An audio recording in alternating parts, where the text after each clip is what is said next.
Hey, I'm Kevin with your open source marketing dojo. We've been talking about Mautic a lot lately, and I've decided to just do a real crash course on hardening your WordPress site.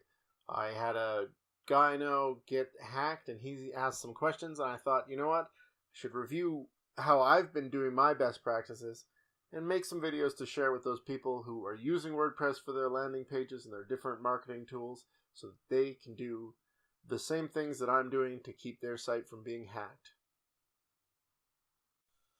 So if you have a WordPress site, and I'm just using a demo site now, you're going to at some point think about the security. And hopefully that's not after you've been hacked once, which has happened to lots of nice people I know. So the truth is there's some things you should really consider right away. And this site I haven't taken perfect care of, but I've done some of the basic stuff that I always do. So the first thing is I never fail to use a strong password. And I don't just use a password that I think of as strong. I actually use a password generator.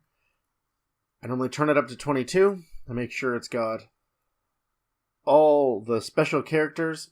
This is a password you are probably not going to remember. And that's why I use LastPass. You could use any password management software you want, but that's the one that I use because it works pretty good and it gives you some options, and it means you don't have to remember or write down all these passwords. It does put your security all behind a single password, which I don't like, but it sure does beat not keeping all those passwords secure and super duper random. So that's the first thing you're going to want to do. Every WordPress site. So this one I've just installed and I've dumped a generic theme on. And then the second thing I would do on your number one round of securing your site is I would make sure that I get a plugin called Loganizer. So Loganizer allows you to fight against the brute force thing in a pretty meaningful way. I haven't upgraded this one because it's a demo site. I didn't care about it super much, but I do actually like the two-factor authentication app, which you require premium to use. This one also allows you to rename the login page, but I think that one is a little bit of hokum, the hide it somewhere else. I have yet to fail to find a login page if I'm looking.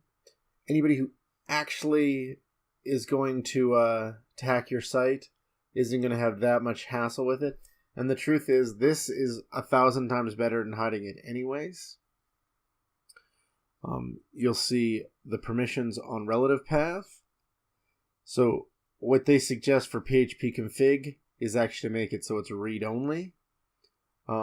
And htaccess read-only. And that is actually what I probably will change it to. Again, I haven't done all the things I should do, but this is definitely one of my favorite tools. The free version works great for just any old site. And then the third thing, I guess, is I make sure that I vet my plugins and I keep a good solid backup. Again, because this has been a demo site that I plan on deleting and I don't really care that much about, I haven't been super picky about some of these things, but I'm going to show you how I'd do them if I was going to be super picky about these things. So the first thing I do on a real site, once I'd installed the theme and I had got myself set up, is I go through and I'd make sure I deleted all my unused themes.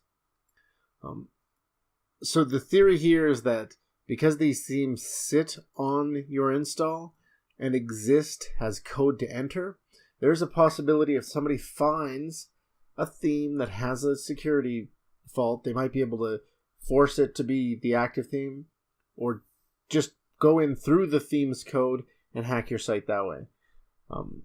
So WordPress itself has a lot of support and a lot of really fast patches. So if you stay up to date and you keep everything updated, you're probably going to be pretty secure. The problem is you have themes and plugins.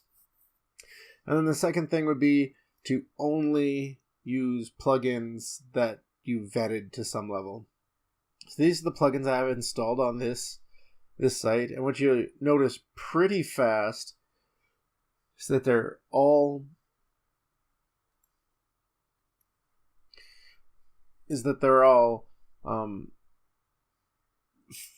activated at this point, and they're all pretty high popularity plugins if you actually went through. So I actually do have the backup software running on this one. I think I might have talked about that. So this is the other thing. You want to make backups. You want to actually save them off of your WordPress site. So download them, put them somewhere secure. Don't leave the zip files on your server if you have access through a cPanel. Because zip files are one of the easiest things to inject code into if they somehow get access to your FTP. Again, these things should not be easy to do, but it's crazy, especially if you're on a shared host, how sometimes people manage to find ways to step into other people's stuff. And so that would be another thing that I'd look at, because this is how you're going to get hacked. Like 85% of the time, I'll bet you people get hacked through either a crappy simple password or through a plugin that they didn't actually vet in any meaningful way. So when I talk about vetting a plugin, there are a few things you want to think about. You want to think about the plugin's reputation. So here's Akismet anti-spam. Not a big fan of it, but it was updated 2 weeks ago. It's a good sign. It means they're staying on top of it. It's got 1 million active installations, and it's got a 4.5 star review over 800-ish reviews. If I go to more details, the chat log, or the change log was updated on the 31st of January, which means that for sure something was done 2 weeks ago, right? There's your 14 days. It's compatible to the newest version, which we're also running. And so you're like, you know that all these things are true. And then I would go one step further, typically, and I would go to their homepage, but I'd also just Google Akismet anti-spam if this was the one I was considering. Now, let's look at something less reputable. Work with Mautic a lot. Let's see what's here for Mautic plugins. So this is a plugin that I would be super dubious of. Updated 9 months ago. That's 3/4 of a year. It's not tested with this version of WordPress. That's a red flag for me instantly. It has less than 100 active installs, and it's got 3 stars on just 2 ratings. So that's the other thing. When you're looking at these ratings, like if you got 2 and you got 3 stars, that means you probably got a 5 star and a 1 star. Oh man, did I call it? And that's the nature of this beast. If you could actually look at the reviews deeper, it looks like they're just star reviews, you'd probably find out that one person said this didn't work at all, and somebody else said this was awesome, and that somebody else, as far as you know, could have been the plugin's author. You look at the changelog. That's a bad sign to me. This changelog is not very, very clear. So I would not install this plugin. Like, that's halfway asking to get hacked. And then this is one I have used, and I've used lots of times. It's a year old. That's a red flag to me. Untested with this version, that's a red flag with me. But it has 8,000 users, and it's got a 5-star review. Now that's based on 7 reviews. So you're seeing, like, what you're looking for is all these trust things. So this says it was tested up to 4.9.9, so that's December time period. If we look, its release date was this. So it's been over a year, honestly. 2017, 11, 13. Means it was updated in November of 2017. It's a community plugin. This would be one that would catch my attention right away. And the problem with old code is if it sits there stale and people look at it over and over again, somebody may find a way to exploit this. And when they find that way to exploit it, it doesn't take long for the internet to come looking for you. And so this is something I would be concerned about using, and I may not actually use in the future. I may go to actually just plugging in the JavaScript I need to integrate my forms and other objects manually, because it doesn't hurt my feelings to be using something that I know is up to date and is secure. Let's pick one more thing to look at.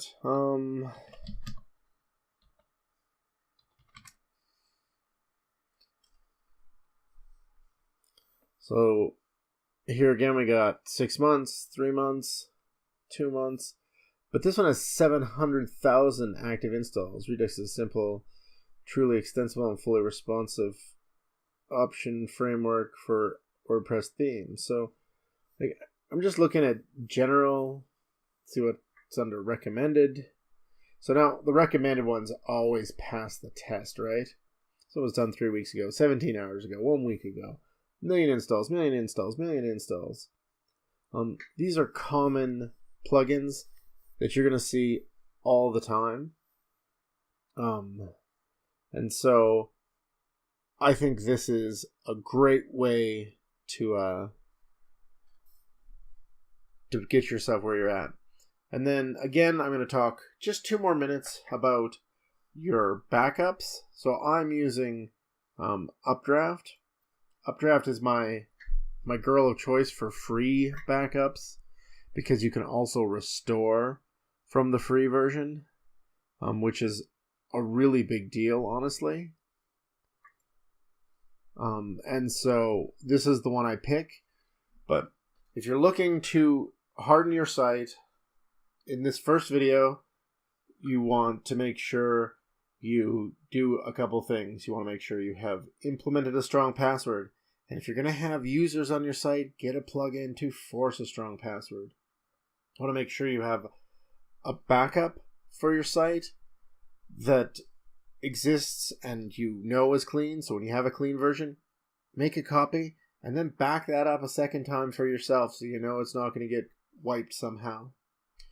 Make sure you do your plugin updates and vet your plugins carefully to make sure that you don't install a plugin that you can't trust and put yourself in a circumstance where there's a good chance that you could get hacked. And then make sure you get a brute force plugin like Loganizer. Again, I know I'm touting that one. I don't actually have an affiliate with their premium version, but I do have their premium version on several sites, and it really does my thing. You're going to hear some mythical suggestions, and I'm going to kind of cover the ones that I'm not totally convinced about. You can do them anyways for peace of mind, but again, we'll cover those in the next video.